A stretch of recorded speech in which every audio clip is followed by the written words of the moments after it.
Okay, calm down. You got limits, man. You got limits, man. Okay, calm down.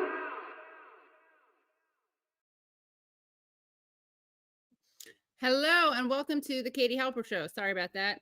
Full disclosure, my nose ring was just falling out. Okay. Hello and welcome to the Katie Halper Show. Thank you so much for joining us. Wonderful to be here with you, even though we're in times that are less than wonderful right now. A lot of terrible things going on, but we're going to, as usual, try to get through it together.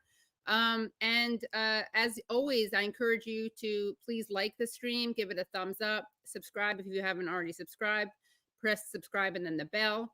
Also, please do make sure, if you can, become Patreon supporters. And if you become Patreon supporters, you have access to great extra content, including a pretty good live show, if I do say so myself, that we did with Abby Martin and Rania Kalik.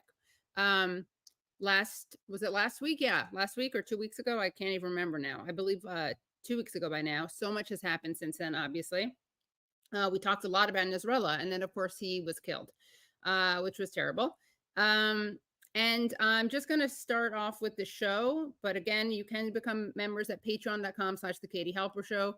Again, that's patreon.com/The Katie Halper Show. And we are so excited to be bringing on, actually, it's the first time that he's coming onto the show, Sam Husseini, who is an independent journalist who writes at husseini.substack.com. He's also written for a variety of publications, including Counterpunch, The Nation, The Washington Post. And he's written extensively about Palestine and international law. He also regularly attends the State Department briefings and asks tough questions and doesn't always get called on because of that. And he's the founder of votepact.org, which encourages left-right cooperation to undermine the establishment duopoly. He's also a visual artist, and you'll see some of his art behind him. So welcome, Sam. Great to be with you. Thank you, Katie. Thank you. And actually, you have been on the show. It just was like, so it was in, I think, 2020 or something. So welcome back to the show. Thanks for coming back. Wanted to ask you, first of all, I mean, this is in such an insane moment and there's so much to talk about and it's overwhelming to even figure out where to start. The news is moving so quickly. But I guess, can you situate us where we are right now when it comes to a war in the Middle East and explain how we got here and what's next? Well, questions, right? Yeah. Israel is a long-term settler colonial project, and they got a nice, juicy pretext to do what much of the Israeli establishment wanted to do, which is to devastate Gaza even more than they have every couple of years in the past. And we have this sort of standoff with everybody sort of caught between some impulse to do something to stop it and the fear of doing anything to stop it, or else they'll get clobbered themselves. So we saw that very vividly in terms of Hezbollah in Lebanon, which is an armed resistance group, but is also a political party in Lebanon, which has been maliciously, smeared as simply a terrorist group by the U.S. and Israeli establishments. And Nasrallah, their very charismatic leader, probably the most, you could almost call him a populist voice, the most prominent populist voice. And well, you said you just had a show on him. But so, not everyone was there. And yeah. So, yes. So well, feel free to elaborate on him. Yeah. It's probably the most compelling voice critiquing U.S. and Israeli policy in the Middle East, as well as, and he fundamentally drove Hezbollah as a whole, drove Israel out of Lebanon in 2000, and then basically drove them out again in 2006. So, and also, as we saw, just one interesting thing, we did do a clip of this. I can't remember if it's included. I think it is, but he distinguished between Zionism and Jews, which is something a lot of critics of Zionism does, but it's just interesting because, he's Hezbollah is framed as anti-Semitic so frequently. So that was an interesting thing. Yeah. Very much so. And I'm sure that he adopted that stance very early on, but it's fairly commonplace now among Islamic movements. I mean, Hamas changed their charter several years ago to that effect and so on. The latest, of course, is that Iran has retaliated against Israel. It's not, there was sort of a coordinated pseudo retaliation back in April that might have been more performative than anything else. It's not clear. This seems to be more substantial than that and less performative, but it's not totally clear. I recently saw some reports that Dimona was one of the things hit, and they also targeted Mossad headquarters. They seem to be attempting to target what are all too legitimate military targets. I mean, I'm not a militarist at all, but they're not, aiming for schools here and such, unlike Israel. And Dimona is particularly important, of course, because that is the site of Israel's nuclear weapons capacity, which it and the United States refuse to acknowledge.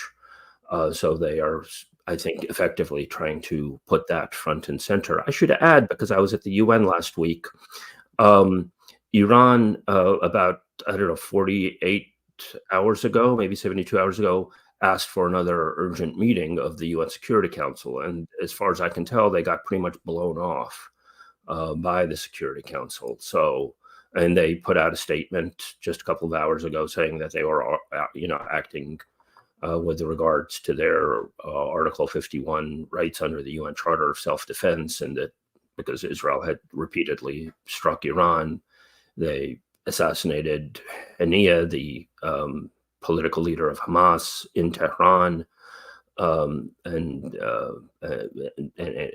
obviously other provocations, to put it politely, by Israel. So that's the best I can do for a thumbnail. Yeah, no, that's great. We actually have footage of you questioning the Israeli ambassador to the UN, Danny Dayan, about Israel's posture when it comes to Lebanon and Hezbollah. This is from last week, but it's very relevant. So let's take a look at that. Right. So this is just before the Nasrallah assassination, like a day or two before. Right. It was Wednesday, so 2 days before.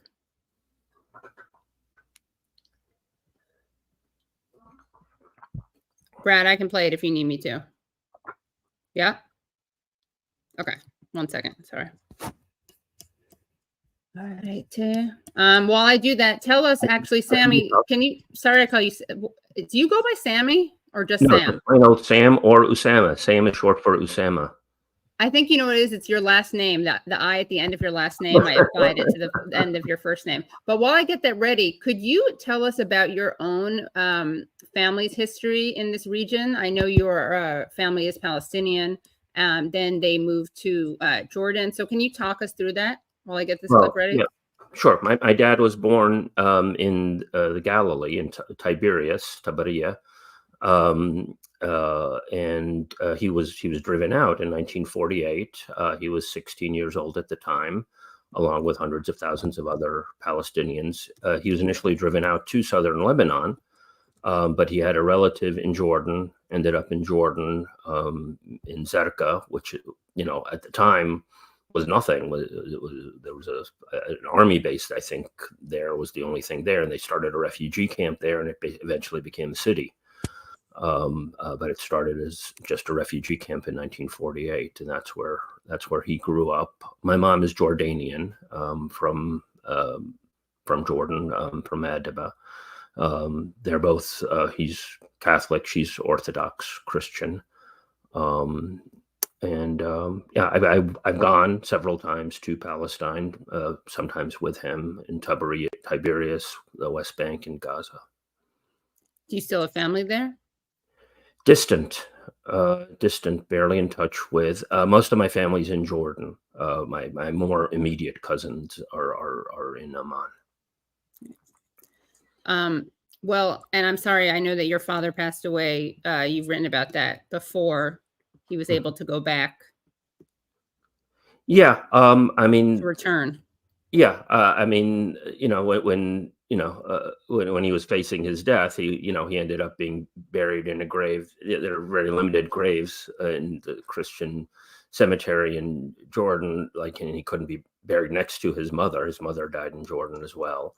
The family was dispersed and broken up after 1948. His father, it happened in the summer, and he was visiting other relatives in a nearby village called Lebanon, which was ethnically cleansed. His father and his youngest brother were able to remain in what is now Israel, but they both died, and therefore Israel was able to confiscate all of their property. And one of the times when I went back with my dad to Palestine, we saw a lawyer in Nazareth, and he looked up all the records, and it had in English his father's name, Yusuf Husseini, Joseph, basically scratched out, and in Hebrew what Arabs call hintish bintish, which is a quasi-government entity that is designed to allocate land for the use of Jewish people exclusively. So that's how their property holdings were handled. Wow. Well, we do have that clip ready. And again, I'm sorry about everything that you and your family and all people from Palestine are going through. And I can't believe that our government is doing this. I mean, I guess I can, and it's disgusting that our tax dollars are going to this. But speaking of the things that our tax dollars are going to, here again is the Israeli, here as I refer to, is the Israeli ambassador, Danny Dayan, speaking at the UN, and you question him. Our position regarding Lebanon has always been very clear. We would prefer a diplomatic solution. We are entirely focused on achieving our objectives, which in the north is the return of our displaced citizens who have become refugees in their own country, back to their homes, back to their schools, back to their families. The suffering is always on our mind. If diplomacy fails to return our residents to their homes, then we will use all means at our disposal in accordance with international law to achieve our aims. And we will continue to target the terrorists. But all of this can stop immediately. Once Hezbollah will stop firing missiles and rockets into our civilian communities, there will be no cycle of violence in the region. Hezbollah says they'll stop if you do a ceasefire in Gaza. So if you really care about the people in the north, why don't you do that? The linkage that Iran decided to do between Hezbollah and Hamas, holding the people of Lebanon hostage, that's something which I'm not familiar with. How can you do that? So everyone should just, you asked me a question. You asked me a question. I'm answering your question. You asked me a question. So the world should just step aside as you do all this carnage. The world should just step aside as you commit genocide. You asked me a question. You ask a question, you get an answer.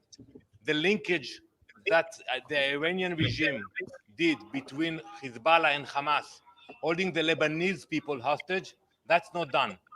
You don't start a war with Israel just because you want to show sympathy for the atrocities of Hamas. You told The Hague to go to hell. The Prime Minister of Lebanon. Yes. So, okay, let's a lot to unpack there. First of all, that's so moving at the beginning where he talks about how much he cares about civilians. But what's your response? If you could have kept going on with him, what would you like to have said to him? Oh gosh, well, yeah, I mean, it's a very unlevel playing field. He's at a podium, I'm being elbowed by other reporters and so on.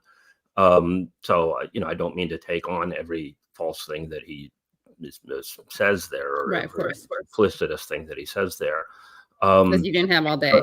Yeah, well, yeah, or any, So the crux of it is that they are saying that they want to be able to slaughter people in Gaza without anybody doing anything to stop them. From Hezbollah's and from Yemen's point of view, that they're in effect, quite arguably saying we're implementing international law here. They don't quite put it in those terms, but implicitly, the international community has called for a ceasefire, has recently passed a General Assembly resolution, telling Israel to withdraw from occupied territory and immediately, and so on and so forth.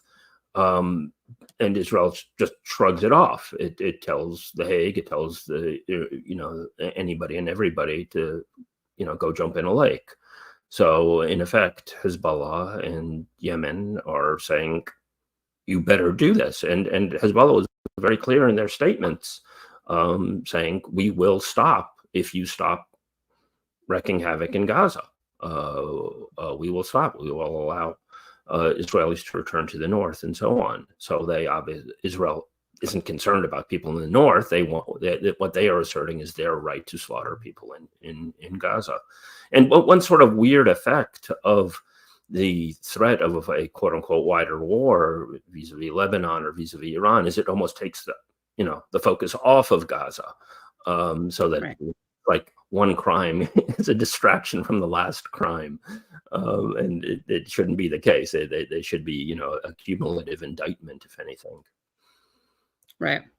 Something that's so fascinating is the way, and we're going to talk about this more with Norman Solomon also, who's our guest during the second half of this show, who does really excellent media criticism.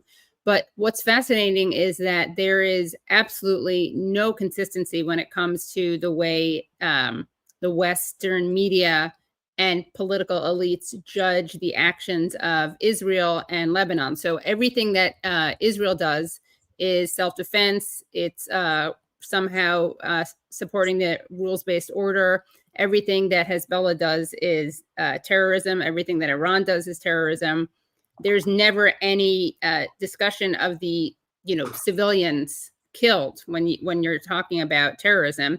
That's kind of irrelevant. It's not about the number of civilians killed. That's not what determines whether it's terrorism. What determines whether it's terrorism is whether or not the government or the country doing it or the people doing it are the adversaries of the United States.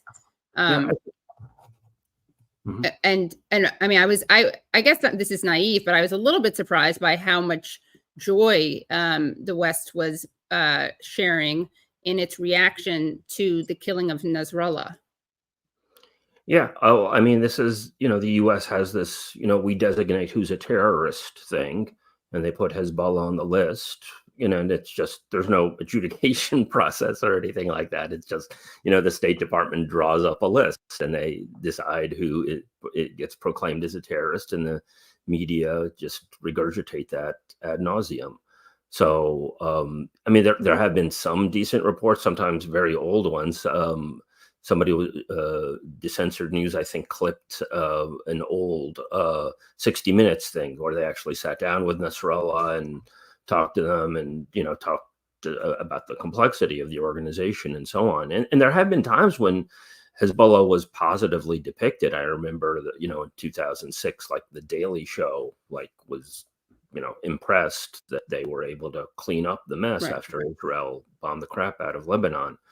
But in times like this, the media, establishment media, predictably kick in and just dredge up the same old, caricatures, rather than talking about it in the political and and context in terms of what's going on in Gaza. Right. I want to share another interaction that you had with a powerful person. You also questioned the French Foreign Minister Jean-Noël Barrot at the UN, and let's take a look at this clip. So you have been working with Americans on a proposal. Can you just... Sorry, and just explain, this is not you at the beginning. So someone else, a reporter is asking Barrot a question, then you're going to respond after. So you have been working with Americans on a proposal. Can you just give us a bit details about this? Is it ready? Are you getting close for agreement on both sides?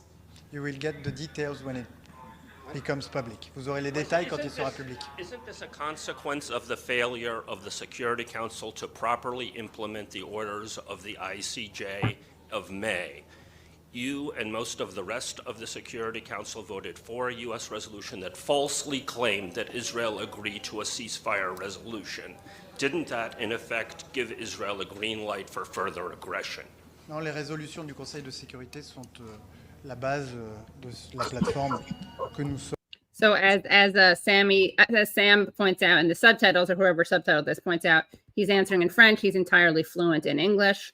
And then we're going to go back to we're going to share what his response is shortly. But first, let's just watch this back and forth. Sur la base que nous sommes en train d'élaborer avec nos partenaires américains. Et je crois qu'au contraire, il était très utile de convoquer cette réunion urgente du Conseil de sécurité qui a permis à chacun de s'exprimer et évidemment à la communauté internationale d'appeler à un cessez-le-feu le plus rapidement possible. We don't have automatic translation here. Could you please give an English response? You're literally speaking a different language. I understand, but we don't have translation. Were they actually telling you there that he was speaking in French or that he was French? What were they trying to clarify when you say? I think they were trying to clarify that it's legitimate that he speaks in French. It's an official language. Yeah, I see. Yeah. Yeah. Right. And in fairness, his opening remarks were in French. But when typically questioned in English, he answers in English, as we saw. But he chose not to do that because his response was a total non sequitur. Well, let me give you his response so people can get a sense of how seriously he answered this question. The resolutions of the Security Council are the basis of the platform we are developing with our American partners, and I believe that on the contrary, it was very useful to convene this emergency meeting of the Security Council, which obviously enabled everyone to express their views and for the international community to call for a ceasefire as soon as possible. Okay, so what's the that just diplo gibberish. That just saying we're having UN Security Council meeting and we all get to say what we want to say at the UN Security Council meeting. Big whoop. What the point that I was making, and people might have been familiar with the genocide case brought forth by South Africa against Israel. I had done a lot of work pushing for a country to do that throughout 2023, and then South Africa finally did. The court issued a series of orders as South Africa kept going back to the court very appropriately, and it is actually overdue. Somebody should keep doing that to ask for additional provisional measures. And they asked for provisional measures in May, and the court responded even more directly than they had before. They outright said Israel must stop its invasion of Rafah on May 24th. Which the court stipulated began on May 7th. Algeria put forward a resolution for the Security Council to vote on. The U.S. scuttled it and then eventually put forward its own resolution after Joe Biden made his phony baloney propaganda statement that Israel has agreed to a ceasefire. Why the hell is Joe Biden making a statement about Israel agreeing to anything? And then they got the Security Council to passed the U.S. resolution, which made no reference to the orders of the International Court of Justice on June 10th. And Joe Biden, every time he talks about Gaza, brags about this appropriately. It was a substantial accomplishment to sabotage international law. So during the debate with Trump, I know it didn't go well for Biden. I think that was arranged, but that's a subject for another day. He bragged about it. Anytime that Joe Biden gets a chance, this is his main talking point. The Security Council gave their blessings for their so-called ceasefire process. So they effectively hijacked the language of the peace movement. And I think the peace movement could have done a lot better in terms of asserting itself to see that this was a phony attempt to subvert international law. You mentioned earlier, Katie, the rules-based order. I think that's another way of subverting international law, right? The U.S. talks about a rules-based order. What does that mean? They get to implement whatever rule seems useful to them at any particular time. So if they want to invade Afghanistan, they talk about feminism. They invoke rules around that. They want to do this, then they'll invoke rules around that. So they get to decide which rules gets invoked at what point. And this is part of how they manipulate things. So that my challenge to the French and to others who pretend to care is, why have you not implemented the orders of the International Court of Justice? Now, the most recent thing that happened was that the General Assembly passed a large resolution by an overwhelming majority, like 140 something countries, implementing much of the UN Security Council, much of the International Court of Justice rulings regarding Israel and Palestine. But it has some teeth. It talks about some level of sanctions, but it seems to be, targeting, settlement activity and so on, which is perfectly appropriate, but it's not broad-ranging sanctions with real teeth, like the General Assembly did with respect to South Africa, for example. So there's a lot of work that needs to be done there. I think that this is a main lever for people, especially activists in New York. I spent a week in New York, and the whole area was cornered off while I was there, because it was, these high-profile meetings. But typically, the U.S. mission to the UN, right across the street from the main UN building, is a huge, juicy target for real protests, especially with activists and students not being welcome on their own campuses. They can literally take the world stage by taking their grievances directly to the U.S. mission to the UN. And that would change the dynamics, because the other missions can say, look, you can't even keep your own people on the reservation. Who are you to be bossing us around at the Security Council when you got, whatever it is, dozens of kids, hundreds of people in front of the U.S. mission on a regular basis. So I think that is a major thing that people can do if they're in New York, especially. You tweeted out, Brad, this is 5. You quote tweeted a video of Iranian missiles falling near the Israeli Dimona nuclear reactor. And you wrote, Dimona, it has been said, is the actual place of Israel's third temple. It has put its faith in nuclear weapons arsenal. So can you, and here we have those videos.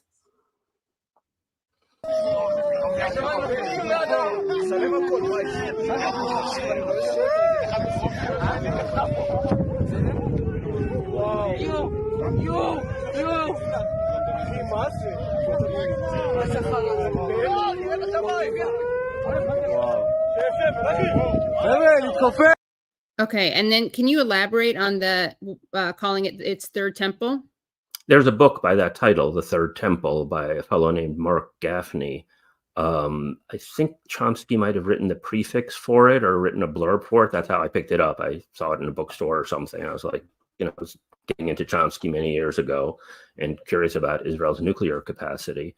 And he basically, branded it as, they're not focusing so much on Jerusalem, they're focusing on nuclear weapons. And that's ultimately their dominance. I hear John Mersheimer talking a lot about how Israel doesn't have escalatory dominance. I think it does. I think he somehow thinks that use of nuclear weapons is unthinkable, and I don't think it is. I think everyone is very mindful that Israel has nuclear weapons and can therefore blow the crap out of anybody and potentially everybody. Ultimately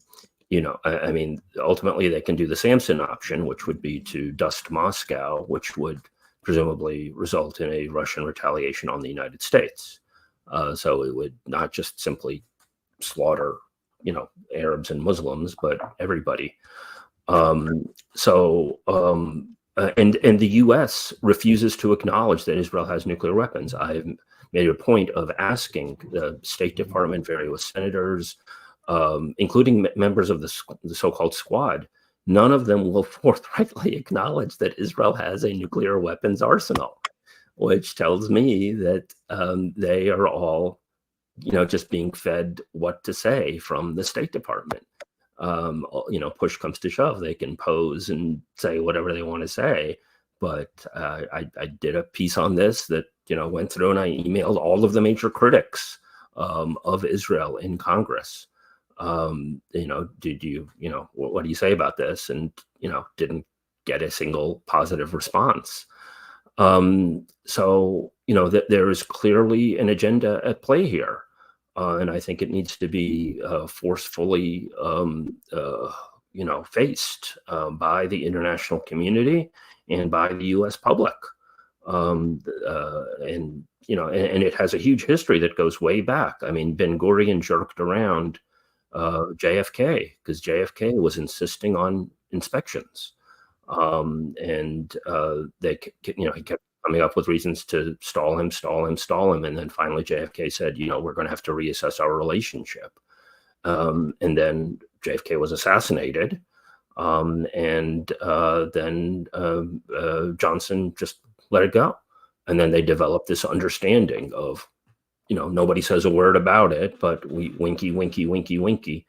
We know that you got nuclear weapons. Desmond Tutu's last article was on this very subject. As Biden was coming into office, Desmond Tutu wrote an article imploring Biden to break this spell of not acknowledging Israel's nuclear weapons capacity, which is a threat to humanity, which violates U.S. law.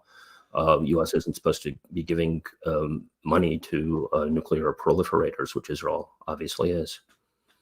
Yeah, it's really interesting because people are very concerned about Iran getting nuclear weapons. Of course, the same people who are concerned about that were cheering on Trump ruining the deal, the Iran nuclear deal, and are fine with Biden following in Trump's footsteps instead of Obama's.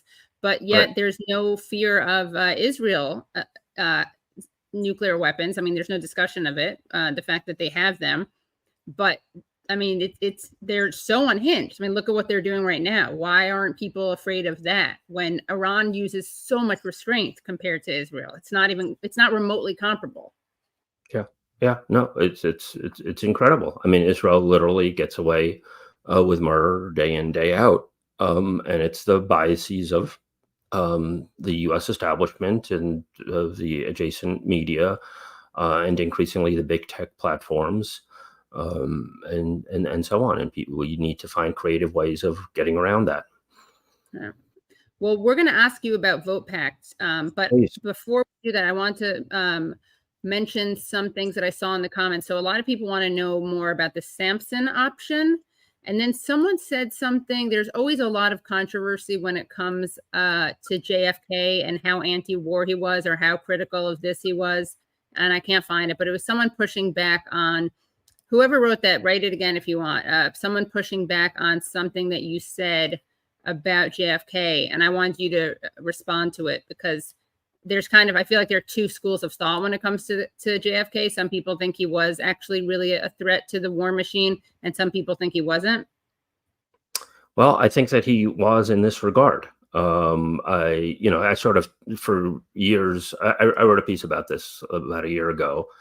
For many years, I sort of took Chomsky at face value of saying that JFK wasn't going to be different than the rest of the establishment. But what was remarkable to me was finding out that, and I had followed Israel's nuclear, capacity and questioned politicians about it, but I didn't know that JFK had objected so strenuously until just a couple of years ago. And I started looking at that, and I found a substantial case that, no, he was really pushing back on this. And simultaneously, RFK was looking at making AIPAC a foreign agent. Israel. He was actually contacted, I think, initially by the American Council on Judaism or something like that, like anti-Zionist Jews were initially the ones who brought to his attention that the American Zionist Council was setting up AIPAC and he needs to do something about this. And he was very favorably inclined to do so. And then similarly, after J.F.K. was assassinated, Johnson dropped that as well. And then the Sampson option. Can you just elaborate on that? Then we'll talk about vote pact.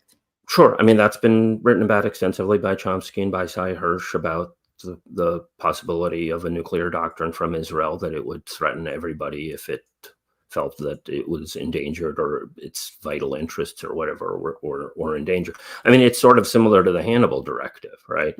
What do you mean? That doesn't exist. You're so ignorant. How could you say that? Don't you know anything? Right. Yeah, that's the refrain you get when you bring up the Hannibal Doctrine, right? Right. Sorry, do you need me to explain that, or? Oh no, just people No, who didn't know yeah. what the Sampson. Oh no. Yeah, Yeah. the Hannibal Doctrine, which is basically what Yeah. that you'd rather kill your own hostages Right. than let them Yeah. be taken away because you don't want to negotiate. Yeah. Right. And we saw everyone who said that there was a Hannibal directive used on October 7th was called a conspiracy theorist, and now Israeli media is acknowledging that there was actually a mass Hannibal. Right. And I did ask about ask about it at the State Department at one point, and they were like, we have nothing about that alleged directive or something. Like Matt Miller basically denied that it existed. And it's always delight to force him to lie directly. Right. You know what's interesting is Hannibal, the actual case of Hannibal, like the actual person, that was a case of suicide, mass suicide. But what Right. Israel's doing is not suicide; it's the opposite. It's homicide. It's homicide of its own citizens. Yes. Right. Yeah. Mass homicide. Yeah. Do you have headphones on you, by the way, or Brad? Do you want to just? I'm sorry. I meant to respond to that. I don't. Oh yeah. I Okay, that's okay. Maybe you can mute him, Brad, when I'm talking or something, or you'll be able to get it out after. I think the audio. Okay, so now I wanted to ask you. Oh, there's Matt Miller. That's Brad's artistic rendition of Matt Miller. Wanted to ask you finally about Vote Pact. What Vote Pact is, how you thought of it, and what you think it can do, especially because tonight is, of course, the night of the vice presidential debates. Vote Pact is a super strategic way of voting, so that instead of one person self-loathingly voting for Harris and another self-loathingly voting for Trump, they pair up and both vote for the non-genocidal candidates of their choice, so that you're voting for something that you believe in, but you're not doing it in a way that would help the candidate that you hate the most.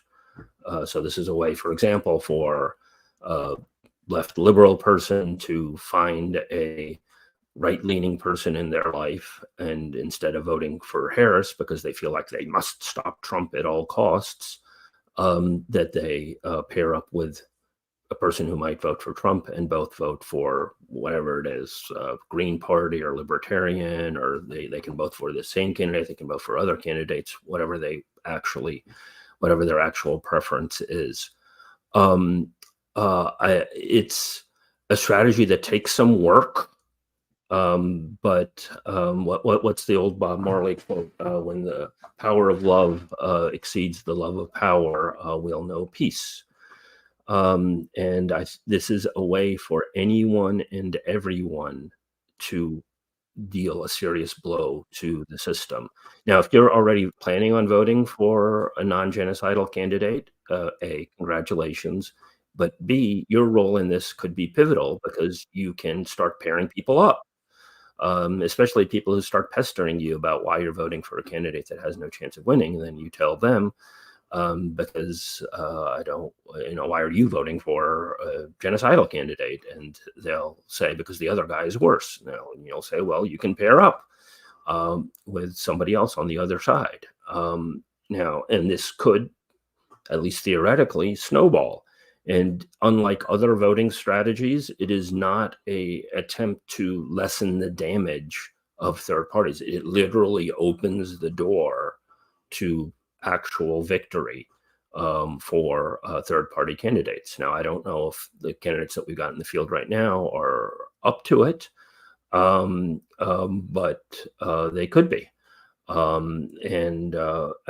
It's a great, I think, organizing technique for people to use over the next several weeks, because elections are times when that eviscerates people's brains, right? They got to people who were displaying some semblance of independent thought. A lot of them go back to their partisan boxes as an election approaches, and this is a way of breaking out of that.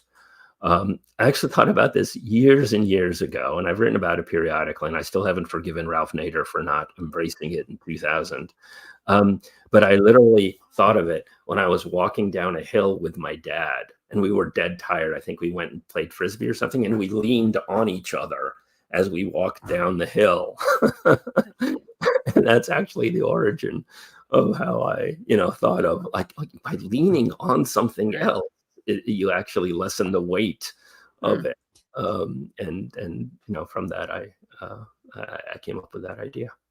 So you would have to find, right? So you basically, this is to avoid giving voting for Trump if you're a leftist, right? Or I guess people on the right are accused of maybe voting for Harris if they don't vote for Trump. But so the idea is you vote for the person. Let's just say, I mean, most people watching the show like Jill Stein. So you vote for Jill Stein, but you're not voting for Trump because you are canceling out a would-be Trump voters vote, right? But you should both be in a swing state, right, for this to work. Well, it works best if the people are in the same state. Right. And I emphasize people turning to people in their life. And I'm not talking about, I mean, there's always going to be 1% that votes for, a Jill Stein, right? The problem is that she appears far more marginal than she is because of the fear factor, right? Her poll numbers, I think, undermine the level of support that her policies have. So this is kind of a way that would grow it out so that people who are on the fence or nervous or whatever would embrace voting for a Jill Stein or some other candidate. And the would-be Trump voter can vote for the Libertarian or Constitution or whatever, or conceivably a left-wing candidate if they have very good reasons for voting for Trump because they think he's standing up for the working person, whatever. So I've generally talked about people doing it for somebody in their own lives, but somebody has actually set up a website called breaktheduopoly.com, which actually pairs people up. And it pairs people up in the same state. So if you're, in Pennsylvania or whatever state you're in, you can go there, New York, you can go there and find your mirror image. Yeah. Although in New York, it doesn't really matter because it's a safe state. But I know, but I mean, there's a limited logic of that, right? Because I agree with you, but if more and more people started voting for Jill Stein, then it wouldn't be a safe state for long. Right. So I think people sense that. I think people, don't buy into the safe state strategy totally because they know that there's a limited, it's a limited, it's got a cap on it. Yeah. Well, I remember people trying to do that with Nader. People wanted to, if they lived in a swing state, they wanted to vote for the Dem, but they would have a friend in a safe state vote for Nader. That was the idea. And this is part of the reason that people have not been able to comprehend vote pact at times because they confuse it with this, vote crater, vote swapping thing. That is not this idea needs to, so it can spread. Well, vote pact, but I'm happy if somebody comes up with a better name. Another guy came up with it independently and called it Vote Buddy. Vote Buddy, yeah. Okay. Lean vote lean, yeah, something like that, yeah. Lean into vote. I don't know. Somebody wants to rebrand it. Actually, somebody did rebrand this as the Balanced Rebellion, a group that was backing Gary Johnson in 2016. And they actually set up a very slick webpage and had a very witty video with a dead Abe Lincoln, and got like 30-something million views on Facebook. People don't remember this. Gary Johnson, the Libertarian candidate in 2016, which was not a very attractive candidate in some ways, he was actually the most successful third-party run since Perot. He outdid Nader. Yeah. Well, I think in part because of the Balanced Rebellion thing. Yeah. Well, libertarians tend to have a lot of money. So wanted to ask you, final question. Do you think that there is a substantive difference between a Trump president and a Harris president specifically when it comes to Palestine? I don't know. I don't know what their actual policies are going to be. It's possible that Trump could be worse. I know that most people on the left scoff at that but I mean, so far we have not seen Israel forcibly displace Palestinians from Gaza and the West Bank. It's not inconceivable to me that Trump could greenlight that and could try to pay off Sisi in Egypt to do that. But it's also not inconceivable that the Democrats could do that after the election, right? So, I mean, I think that the establishment instrumentalizes every political figure. Carter, in the name of peace, did Camp David, which took Egypt out of the equation, which gave Israel dominance. I've, written critically about Trump. But I mean, I could imagine a version of America First that, that compelled corporations to begin their board meetings with a pledge of allegiance to the flag. Now that would be a far more compelling version of America First than anything else that I've seen come out of the establishment. But the system takes whatever president is coming in and pressures them to mold to its own particular agenda in a way that fits their way of being. So I view them, all presidents in my lifetime, as having been in effect instruments of the establishment. And Vote Pact, I think, is a very creative way of facing that down by uniting people. Because in spite of all the rhetoric and all the name calling and everything, the establishment colludes. The Democrat, they're always cutting their deals. Schumer and the Republicans in Congress and whoever, they're always cutting their deals together to benefit war on Wall Street. Yeah, and a great book on that is Listen Liberal by Thomas Frank. Okay, yeah, right. I just like the book, yeah. Well, Sam, thank you so much. You've been so generous with your time. Please do come back on because we have so much more to talk about. And yeah, we'll have you back on soon. Great, thank you. Thanks, Sam. Bye. Okay, that was Sam Husseini. That was great. Everyone give this a thumbs up. Give this a like if you haven't already. And we are going to keep the show moving. We're bringing on the next guest. We're so excited to bring him back onto the show. We are bringing on Norman Solomon, who is Executive Director of the Institute for Public Accuracy and National Director of RootsAction.org. His latest book is War Made Invisible, How America Hides the Human Toll of Its Military Machine. In a starred review, Kirkus reviews called the book a powerful, necessary indictment of efforts to disguise the human toll of American foreign policy. The paperback edition of War Made Invisible was published this fall with a 30-page afterword about the Gaza war. And he is a prolific journalist, media critic, and activist. So welcome, Norman. Hey, thanks a lot, Katie. Thank you so much for coming on the show. Pleasure. So I wanted to start off by asking you some questions about what has changed since you wrote War Made Invisible, what you had to add to this about Gaza, and how it changed, if it did at all, the kind of overall thesis of the book. Well, the main thesis, when the book came out a little over a year ago, had to do with the way in which in this century we went from, boots on the ground, as the saying goes, hundreds of thousands of U.S. troops in Iraq and Afghanistan. And although the coverage was hiding the human realities of the war, at least it was on front pages and evening news, and people were scrolling. They would see video of troops heading out and bombers, and then the troops coming home.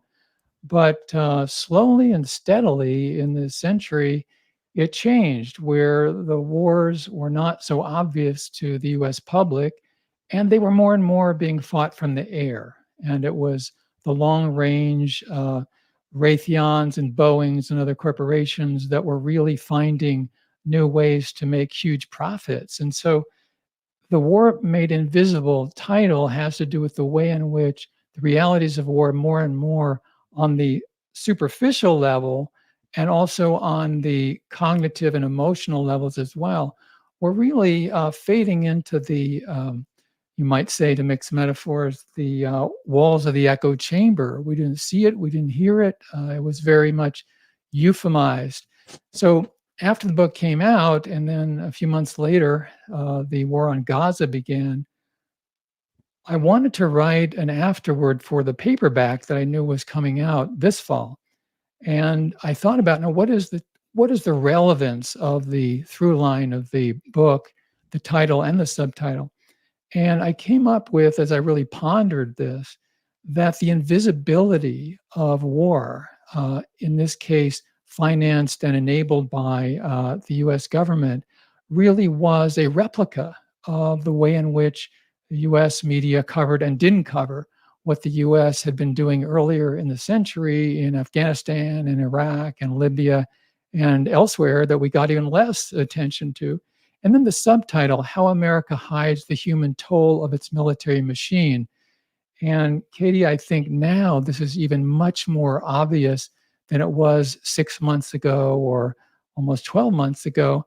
And that is that the US war machine and the Israeli military are essentially the same. They're not identical, they have different command structures, but when it comes down to their functions, the way in which they operate in the Middle East, and the way in which they, to stretch the word, their ethical precepts are so degraded and so, from a public relations standpoint, so Orwellian that there's tremendous continuity. And I sort of close this particular thought by mentioning that the day after October 7th, both the Israeli ambassador to the United Nations outside of a Security Council meeting in New York and the Israeli ambassador to the United States speaking on the PBS Weekend show both used the same phrase. They said, "This is our 9/11." Obviously not a coincidence. They're both putting that line out. And on a surface basis, as I say in the book, that could sort of make sense to people. Oh, yeah, there was this terrible crime committed on October 7th, and it was a terrible crime. And so many Israelis died as a result of what Hamas had done. But what was not talked about on October 8th and isn't being talked about today in the mass media or Congress is that the response from the United States to 9/11 and the response to October 7th by the Israeli government is mass murder. And so you look at the numbers and you try to connect with the humanity of people who have been slaughtered and still are being slaughtered by, in this case, the Israeli government, and the role of the US news media and what passes for political discourse along Pennsylvania Avenue in Washington is to make them invisible. And this is a theme that was in the initial edition of War Made Invisible, and that I elaborate on in terms of the context for the terrible war ongoing as we speak in Gaza. And that is that there are two tiers of grief, two levels of grief that we are overtly and insidiously encouraged to connect with and not connect with. So to sort of sum up, there are people on this planet who US mass media and the US government tell us subtly and not so subtly their lives really matter. American troops, Ukrainians who are being killed by an official enemy of Washington, their lives really matter. And I have no quarrel whatsoever with that empathy.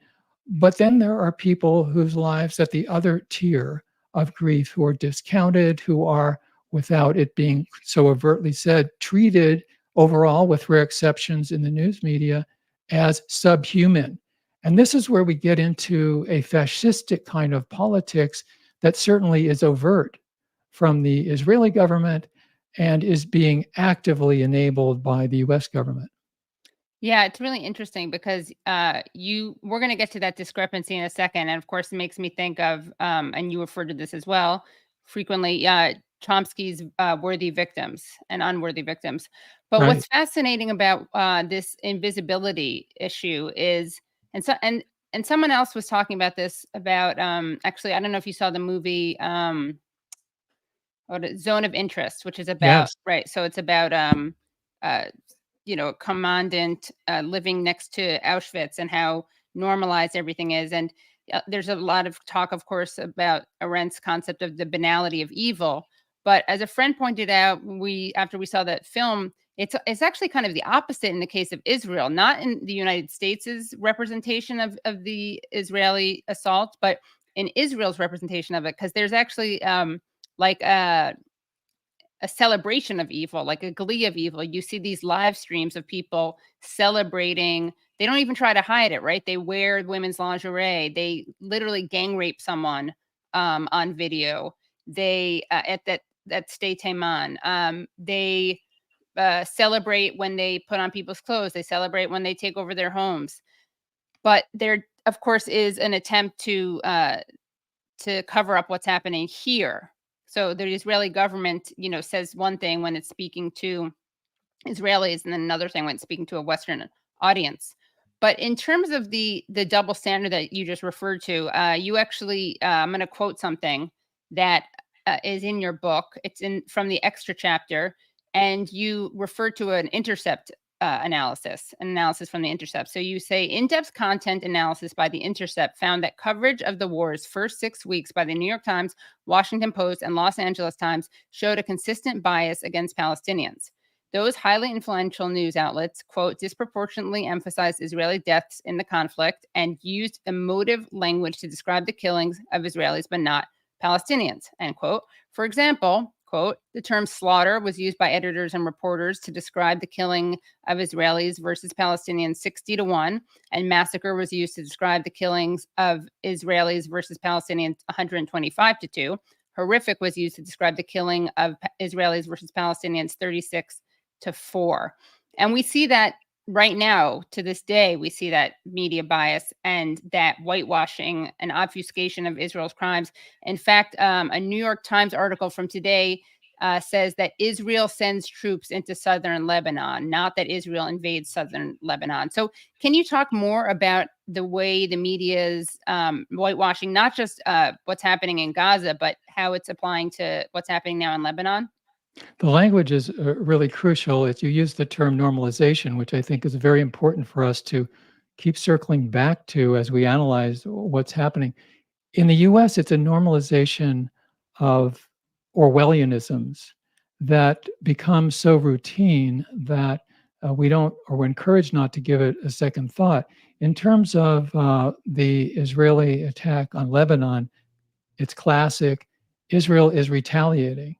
And while there is some mention that Iran says they're retaliating against Israeli attacks, that is at arm's length in terms of the language. And when we get to the bombing, for instance, of hospitals, and this is where in the book I get into comparing, say, and certainly a terrible Russian war on Ukraine, but quite correctly, properly, there has been huge amounts of empathetic coverage in US media about how Russia has bombed hospitals in Ukraine. And then you compare it to the US coverage of Israel's bombing of health centers, ambulances now in Lebanon, as well as classically in Gaza. The tonality is really different, with some exceptions. And as I say in the book, the essence of propaganda is repetition. It's the code words, the catchphrases, what's put in, what's left out, time and again. So that's where the stats that I cited that the Intercept came up with in its study is so important. An example, when you step back a little bit, okay, this is the first 6 weeks after October 7th. And these most were told highest quality of US media outlets, LA Times, Washington Post, New York Times. They use in their narrative, their reporting, the word slaughter 60 times, applying it to what was done to Israelis. And they use it once, the same word, to what's being done to people in Gaza. And it's even worse because in that period of time, many more people were being killed, civilians were being killed in Gaza. And we know, the United Nations has been very clear about this, that the large majority of people killed, courtesy of US taxpayers by the Israeli military, have been children and women. And something that I have written about and allude to indirectly in the book is that people may remember in Uvalde, Texas, when there was the killing at a public school, and there was some media coverage. The young man who slaughtered those people at the school had bought the gun and ammunition at a gun shop. And the question came up, well, what about the gun shop that sold this, what turned out to be lethal material? And the owner of the gun shop did not know what the sold weaponry would be used for. Joe Biden knows and has known for 51 months what the weapons that the US was providing to Israel would be used for and was being used for. And the same goes for people in Congress. And I give the example in the book, which at the time sort of blew my mind, and I thought it was important to put in the afterword of War Made Invisible, because again, it's another layer of, it's another permutation of the inhumane, desensitized, spiritually deadening invisibility that is conferred upon what the United States government does in our names with our tax dollars. We had Chris Van Hollen, who, one of the very few senators from Maryland who went to Gaza, who went to the border. This was in February of this year. And he saw huge quantities of trucks laden with food and water and medicine, and they were blocked at the border by the Israeli military. And on the other side of the border in Gaza, people were suffering and wasting away, and some of them starving. So Van Hollen goes on the floor of the United States Senate, and he says that what the Israeli government was doing, what the leaders of the Israeli government were doing, was a war crime, and the leaders of the Israeli government are war criminals.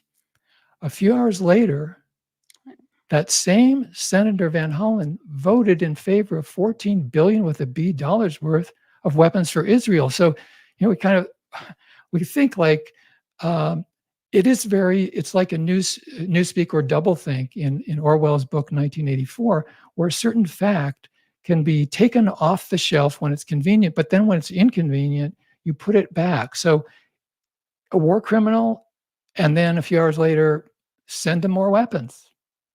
Right. What's even the point? Like, what is the point of his doing that? Of making the point that he makes if he's just going to vote for it? Well, sometimes I think there's such a thin line between political analysis and psychoanalysis. Mm-hmm. And it's hard to know, but I would say that the atmosphere of support for Israel, quote unquote, support for the quote Jewish state, is so powerful that, to take an example more contemporary, more momentary, as we are in the last weeks of this presidential campaign, the polling is very clear nationally, as well as a YouGov poll in several of the swing states, that a substantial majority of the public, of voters, want an arms embargo on Israel.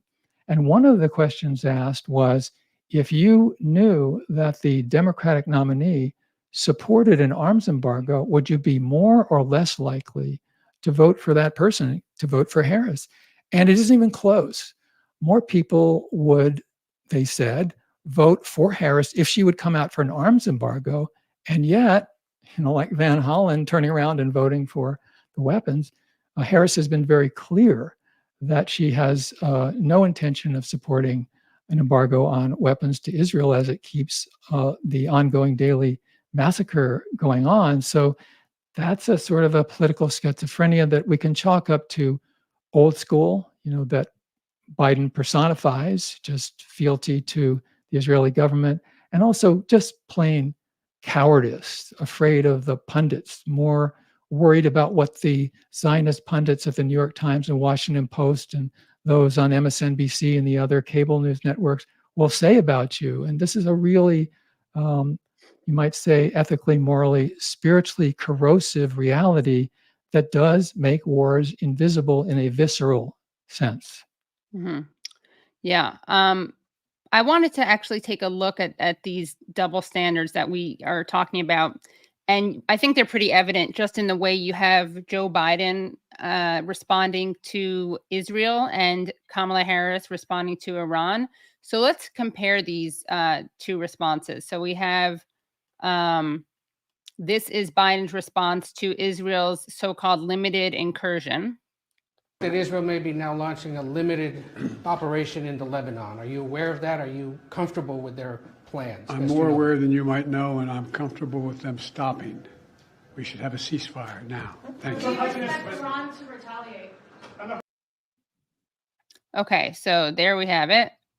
Not the There we have it. I mean, at first Biden last fall and winter would not call for a ceasefire, but by early this year he said he wanted a ceasefire. Only it's more than a pretense of being a fly on the wall.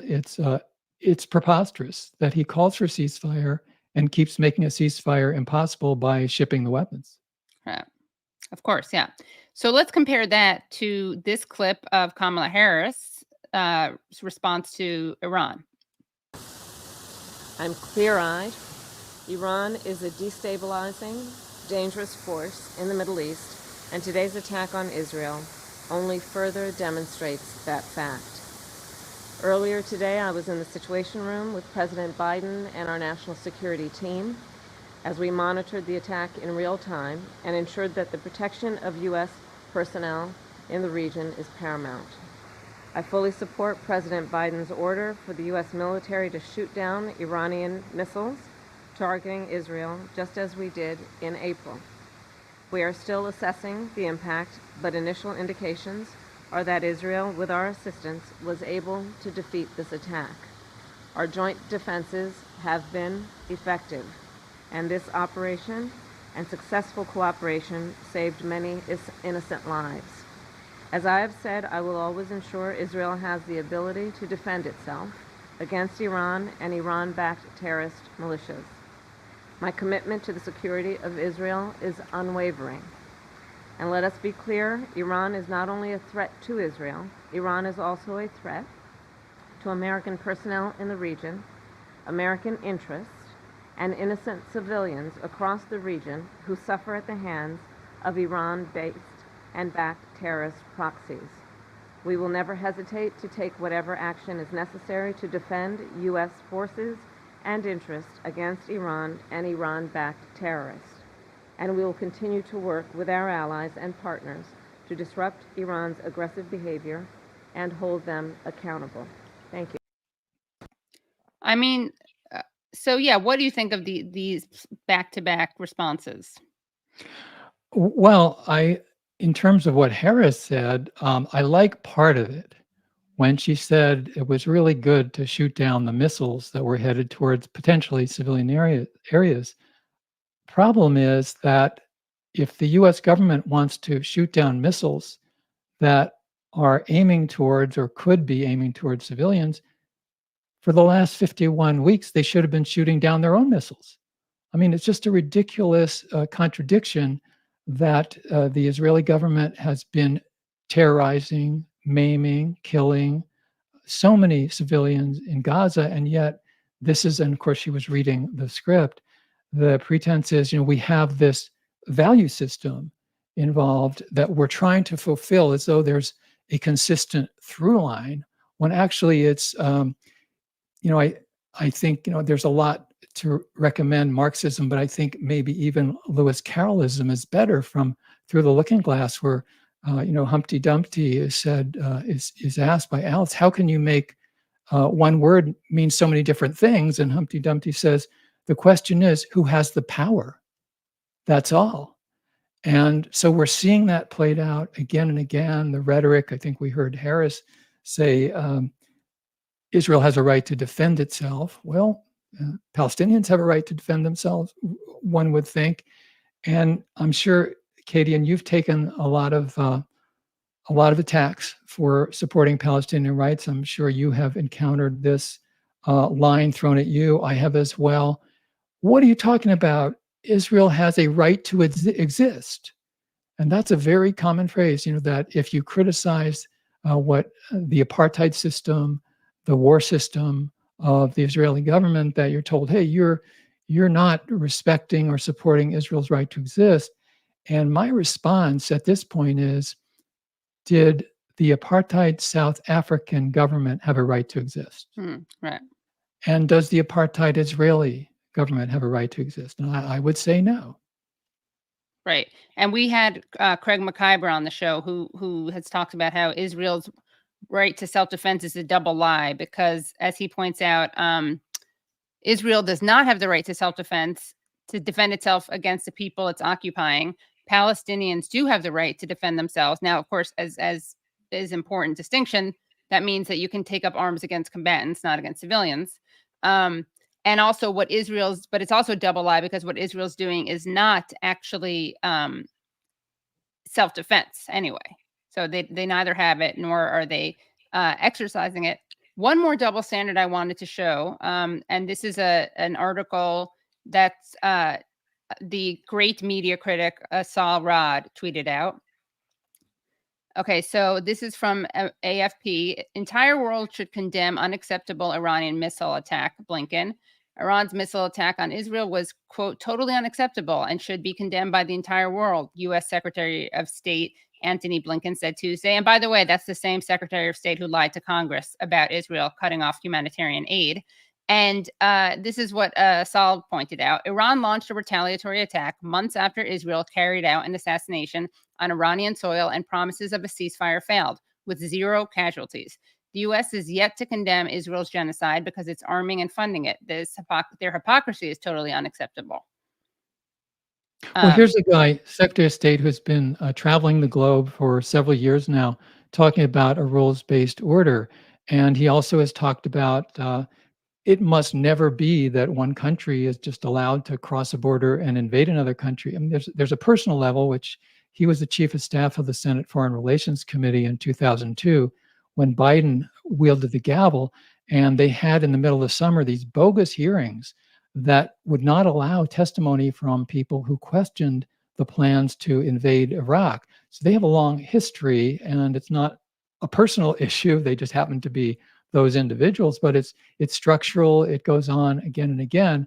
So when Blinken talks about a, quote, rules-based order, as I say, he really is saying in his policy, we make the rules and we can break the rules. And that is what is, if you're looking for a consistency in U.S. foreign policy, it is the consistency of that inconsistency. Right.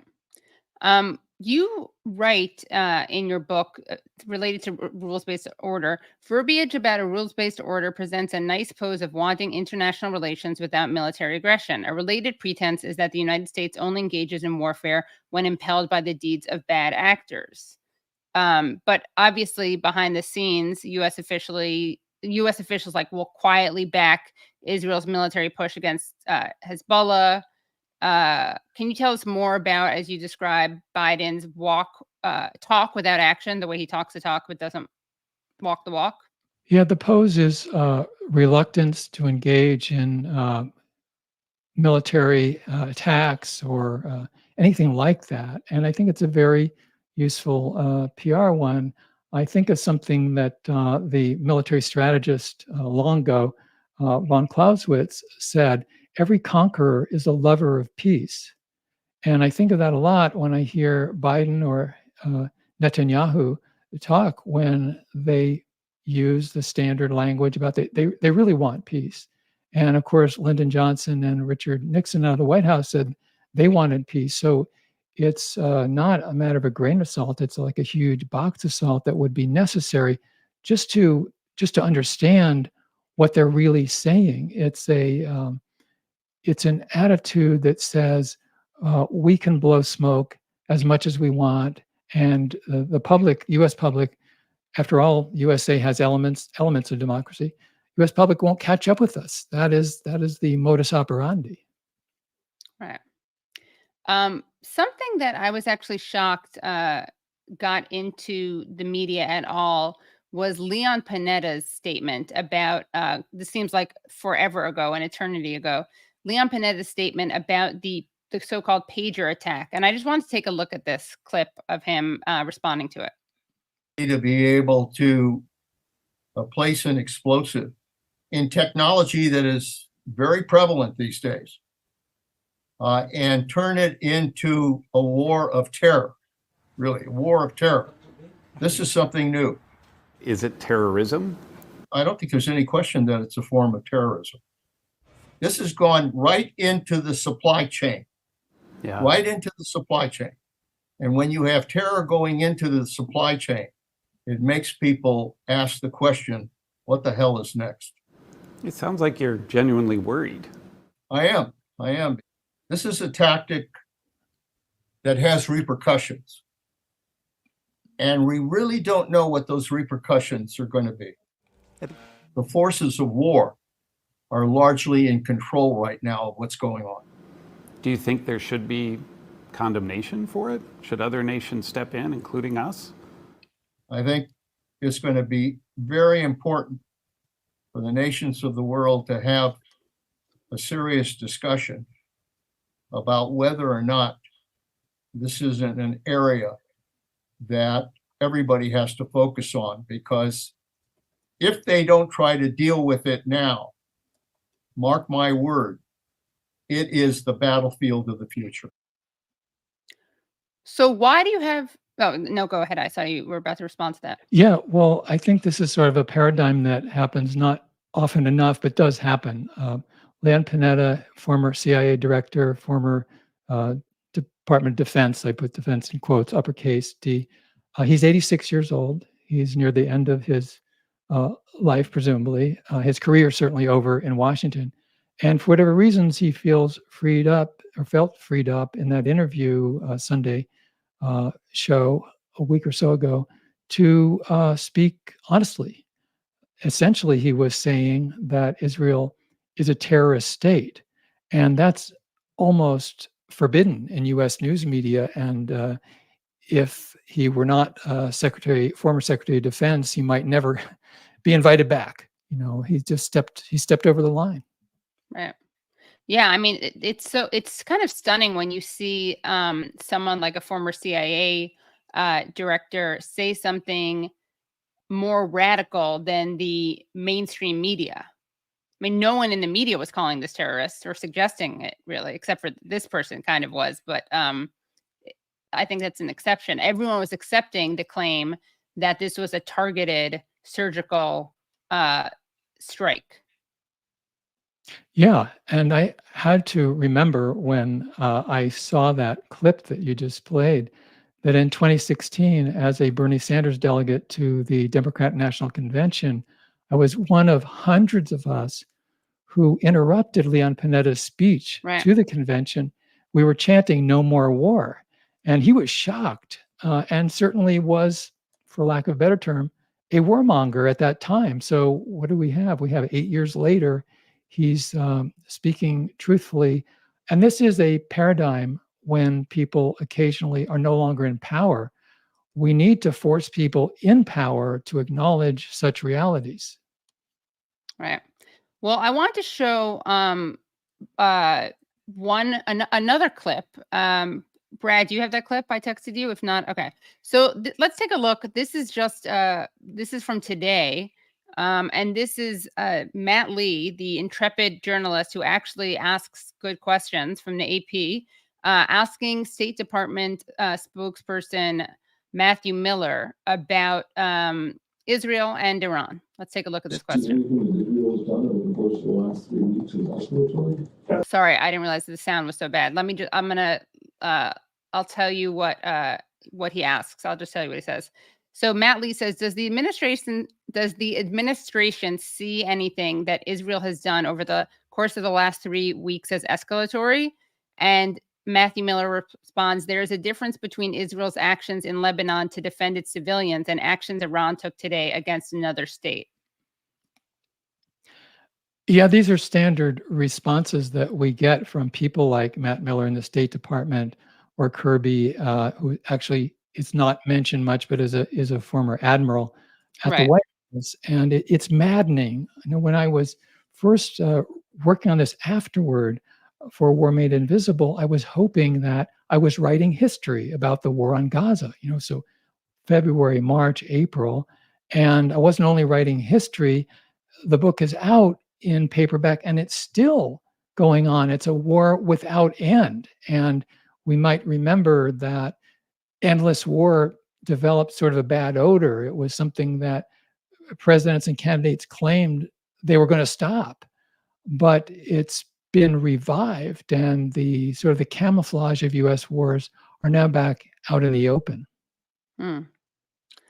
Another question that I want to ask you is that you earlier on had referred to how Kamala, it would be politically popular and expedient for Kamala Harris to call for a ceasefire.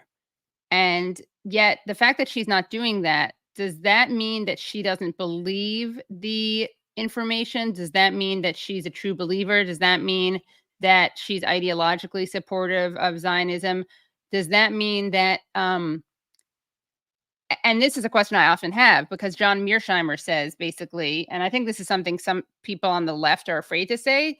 He says, you know, you're in a Biden at this point. When we interviewed him, Biden was still going to be running. And he's like, he wasn't saying this from a moral, ethical perspective. He was saying this as a realist.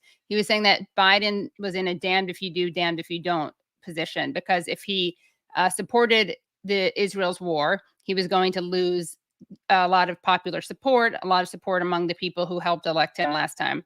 But if he didn't support it, he was going to be, you know, attacked by the lobby. How much of a political, what is the political cost benefit analysis there? Like, in other words, maybe more people say that they would vote for Kamala Harris if she did the right thing.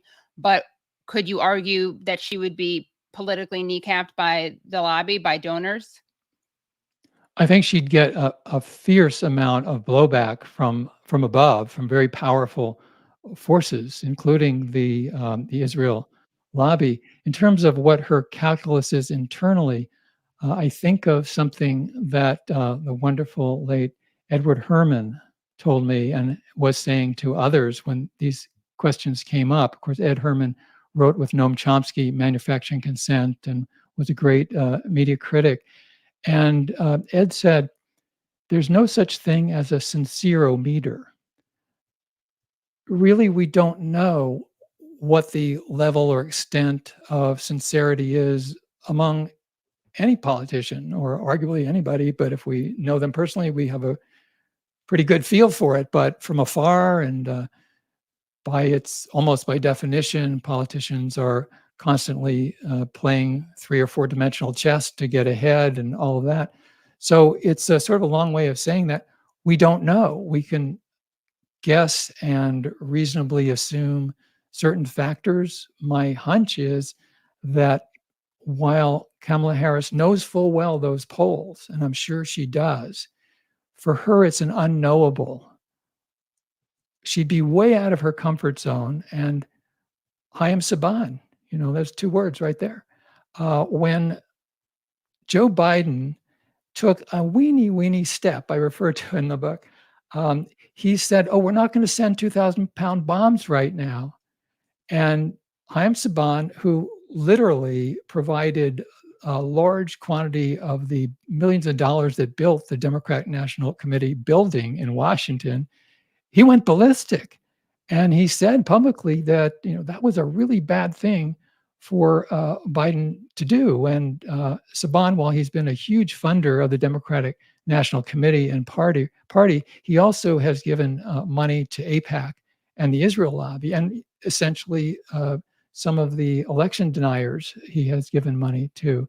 So I think it boils down to that there's the known and the unknown. And the unknown must be pretty damn scary for Kamala Harris. Again, we don't know what's internal.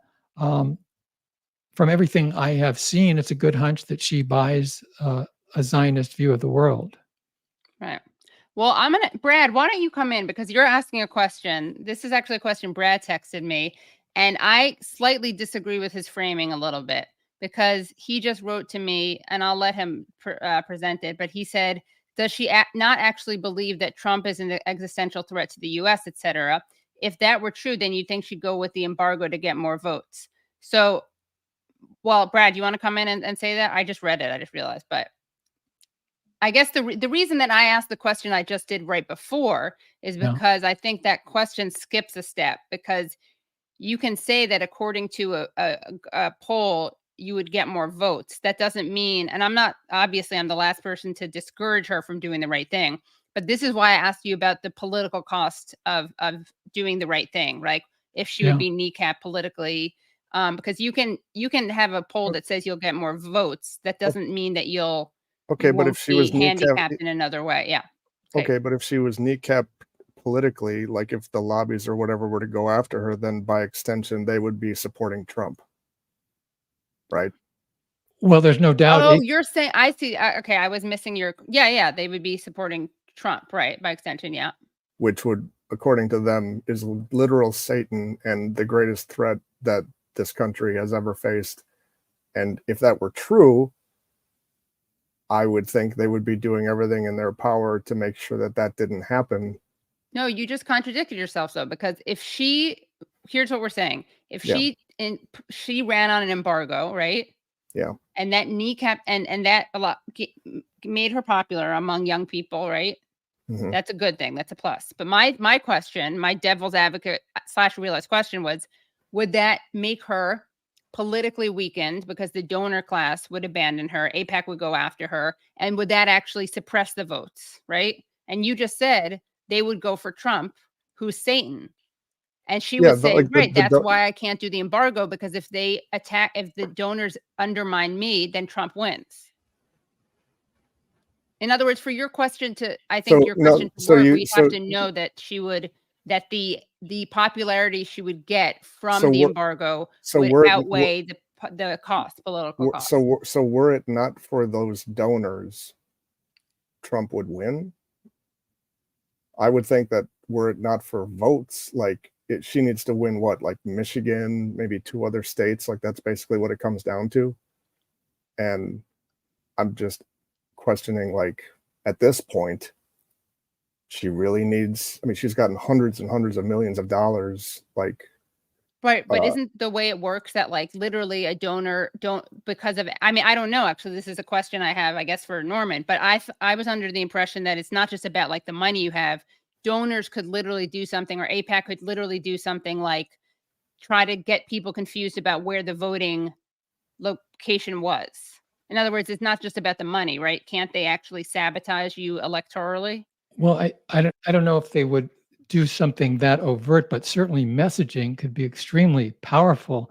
I would say almost without hesitation that we can never know what Kamala Harris really believes, because that's an internal condition. But we can know about her behavior and where she gets her bulk of support and who she is adhering to in terms of the political lines. And I think that's all we can really go on, is what she has done. And the fact that she will not call for an arms embargo tells us a lot about her. It doesn't tell nearly everything, certainly not everything about what kind of president she would be. I think it is notable that without any doubt, Benjamin Netanyahu wants Trump to be the next president. Yeah. And that tells us something. It's really hard to imagine a president being worse for Palestinian people than Joe Biden. And yet, if you read Rashid Khalidi's book, The 100 Years War on Palestine, he chronicles the presidency of Donald Trump, and he makes clear just what a disaster it was. It was a whole new level of support for Israel. Right. Yeah. I mean, I guess there is that question, though, right? About, like, how donors would steal, like, could donors help Trump steal the election, let's say, steal the vote, like use voter suppression?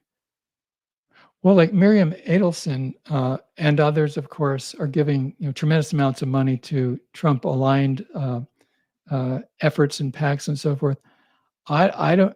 It's hard to know, because we're going to be in a realm for the next 4 weeks of a lot of dirty tricks and lies. They're already out there. The incorrect information about polling places, and it's going to be a free-for-all. And I mean, my personal opinion is too, I could be wrong, but I don't think that I think that their description of Trump being like literally Cthulhu rising from the ocean or something, I don't believe that. I would believe more about the people that he surrounds himself with. I personally think that he's a complete joke of a clown. Empty suit, He can't be both an incompetent clown and like a James Bond villain mastermind. You have to pick one. But I also think that from like a political standpoint, the Democratic establishment is fine either way. Like if they win, okay, that's 4 more years and they're in power. That's cool. If they lose, that's 4 years that they can send you emails asking for money because they have to fight Trump and blah, blah, blah, so that they can get in and codify Roe versus Wade, which then they won't, because if they do that, then they can't send you emails asking you for money to do that. Well, for the consultant class, certainly there's a huge amount of money that's going to flow no matter what. Right. Jen O'Malley Dillon was the chair of the Unity Reform Commission when there was efforts to bring in or acknowledge the power of the Bernie forces after 2016 election. I went to a couple of those meetings, and it was clear that she was working very hard to block conflict of interest rules for the DNC. She made sure they didn't happen. Right. And then she goes on to the White House, and now she's running first the Biden and now the Harris campaign. So it goes to your point.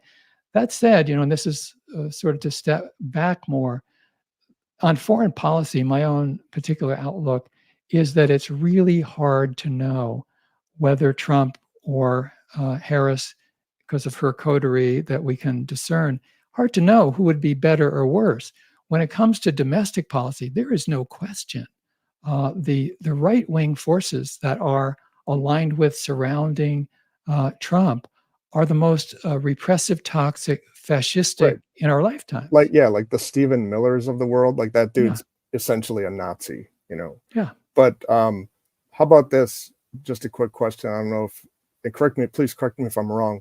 I think that the Biden administration recently, if it hasn't already, it's going to happen very soon, basically reinstated the student loan debt collections with interest, et cetera, on them, which to me, doing that, less than 60 days out from an election, the election probably isn't doing you any favors. It's certainly not helping in that regard. What would be the political? I haven't followed the ins and outs, but it's just been a catastrophe in terms of getting what needs to be done. And so again, like it would just be another instance where I'm like, if you really thought that you losing this election would be like the end of quote unquote democracy or whatever, why would you do that then? Well, look at this guy, how he has behaved as president, and especially in the last year. I mean, it's just notable. Just to get back to our main topic here, he has turned Middle East policy over to his top aides, who are just bottom feeders. They're really hawkish, right-wing, in the Democratic Party context, militarists. Like I like to quote Martin Luther King Jr., the madness of militarism. They're unhinged, and he's basically letting them run the show. And there was an article in the last day that Politico published, made it very clear that the Biden administration green-lighted what Israel has been doing in the last few days in Lebanon. And so that's where paying attention to their rhetoric is really deceptive. These are very dangerous people. The Trump people are very dangerous as well in foreign policy. And it's a challenge for whether we call ourselves progressives, anti-war people, humanists. The label doesn't really matter. We need to confront the reality that the Israeli military, with one of the most powerful air forces in the world, is run by reckless people and are integrated into the, if not command structure, the overall geopolitical strategy of the US military. And, the Monroe Doctrine isn't enough for them. They want both hemispheres, and they are tilting towards a confrontation with China. It's almost taken as a given. I spoke to the Center for Arms Control and Nonproliferation annual conference in DC last week. And then they had a bunch of panelists who basically ignored what I said as the keynoter. And a lot of it was, how are we going to stop the threat from Russia? How are we going to stop the threat with China? And a lot of it focuses not on Taiwan, but on the South China Sea. And you could wait for 100 years, and I bet you they would not stop and think, why does the South China Sea have its middle name? Because they believe it should be an American sea. Right. Yes. Yeah. Right. Well, I really appreciate you taking the time talking with me, Norman. I'll get out of here. Thank you. I mean, Brad, Thank just one you. more thing. I don't think that your thesis is wrong, that the Democrats care more about the consultancy class and fundraising than they do about defeating Trump. I mean, didn't we see like poll after poll that Bernie did better against Trump than Hillary did in 2016? Right. It's the same. It's the same principle. Yeah. So, yeah, same principle. I was just saying there is one step that I feel like we have to take, like to prove your point, which is because the way that our democracy works, it sadly doesn't mean that having more people say that they will vote for you will guarantee you the election, because you can like do robocalls and tell people to go to the wrong location or whatever. So I think all things being equal, like we could definitely say, yes, this is proof. The fact that, like, if we knew that she would win the election by doing the right thing and she still didn't do it, that would be, I'm just playing kind of devil's advocate, I guess. But there's uncertainty. There was a really great article in the American Prospect a couple of days ago about just the myth of these polls being accurate. And historically, especially the presidential polls, they're often just plain wrong, even on their own terms, the margin of errors. So it's quite possible that the Trump and Biden campaign hierarchies, or I said Biden-Harris campaign hierarchies, they don't know. They don't know if they're going to win or not. And we certainly. Yeah. All right. Well, I'll get out of here. Thank you. Thank you. Thanks, Brad. This is great. But I just realized we got so carried away by this discussion that I wanted to ask you final question for me, because you've been really generous with your time, and we got to get to that debate and watch how terrible both parties are.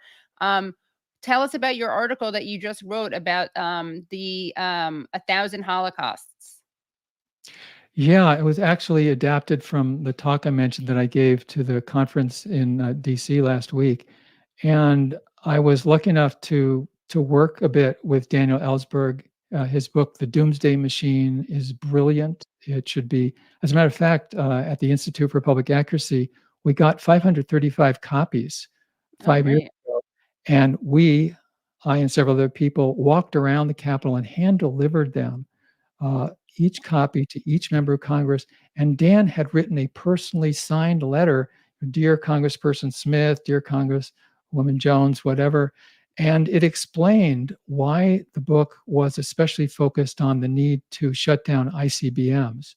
And so it's sort of a long discussion, but in a nutshell, ICBMs, and there are 400 of them in 5 Western states in silos, they're the opposite of deterrence. They invite attacks, because unlike air-launched and sea-launched nuclear weapons, they can be vulnerable to an attack. So they're in the category of use them or lose them. So if there's a flock of geese, or maybe the wrong drill tape inserted by some SATCOM or other official, as has happened, it can be a few minutes away from a nuclear war by, quote, accident. So shutting down ICBMs is really important. It's not on the media landscape, certainly not on the landscape or the agendas on Capitol Hill. And in Dan's book, he talked about, as a nuclear war planner, in 1961, he'd come into the Kennedy administration and he was handed a piece of paper. And it said that if the United States launched a nuclear attack on Russia, China, and Eastern Europe, there would be 600,000 deaths. And then I went on to say that that was 1961. And today, given the fact that from what we know about nuclear winter, there would only be, according to the research, maybe 1 or 2% of people who would survive on the whole planet. Figure 8 billion people before the war. You do the math. So it's no longer 100 Holocausts, it's more than 1,000 Holocausts. And yet you listen to what people running for federal office, from Congress, from the White House, from presidential campaigns, they don't mention this threat. It's right in front of us. And that's where it's crucial that we wake up the people who are our leaders, because everything we have to be proud of has come not from the top down, handed down. It's been demanded and forced by people from the bottom up. And when it comes to human survival and the threat of nuclear war, the last place we'll get sanity from is the White House, the State Department, and Congress. We're going to have to demand it, and we're going to have to organize. And I do want to say, as sort of the last comment here, that at rootsaction.org, we've just launched something called Teach In Network. And people can go to teachinnetwork.org on the web. Sign up, we'll give you updates. At teachinnetwork.org, we already have a couple of dozen great speakers, and it's going to be a campaign around this country, not just before, but after the election. There's so much shutdown repression coming from college administrators to not protest, to not have encampments, even to not have forums. And so if you go to Teach, again, this is my plug, teachinnetwork.org, and sign up, you can be part of pushing back against this repression, against the Palestinian rights movement, and against the anti-militarism movement. We really need to build those efforts to create the changes that are essential. Well, thank you so much for your wise words and wisdom, and we covered a lot of ground, as is often the case when we talk to you, because you've such a comprehensive analysis. So anything you want to say before you leave, or are we good? I think we're good. I want to invite people to visit us at rootsaction.org and also at accuracy.org at the Institute for Public Accuracy. And an unsolicited plug, Katie, you're doing great work. Thanks. Weekly and every day, I know. It's a lot of work. Your journalism should be supported. Oh, well, thank you so much. And you can do that at patreon.com/The Katie Halper Show. Thank you so much. Yeah. And one thing I want to read, one comment that was related to what you said when you were talking about the right to exist. We didn't allow the Confederacy and ethno-state to exist. Exploding phones. Yours next because you speak out against apartheid state. Yeah. Scary. Well, thank you so much, Norman. And we'll see you again, I'm sure, because you're always a great guest to come on. Hey, thanks a lot, Katie. Thank you. Have a great night. Thank you so much, everyone. Thank you, Sparky, for your super chat. Thank you, Sparky, for that. Thank you, Handstandish, for joining from Australia. Thanks, Katie, watching here in Australia. Great journalism. Thank you. Let's see. Sparky, always great. Thank you, Carmen Benoit, for that. Thank you, Don Zuger. I don't know if Gallen's dead. And thank you at your mom's. It's an awkward thing to say. And thank you, Tarana Amadi Parker. And thank you, Phantomus Fanta, for the clips. Thank you, Tyler, for the non-live clips. Thank you, Nathan, for the research. Thank you, Brad, for everything, including that extra interactive element that we had. And yeah, make sure you join us at patreon.com/The Katie Halper Show. And we will see you next week. Thanks so much, everyone. Bye. Okay, calm down.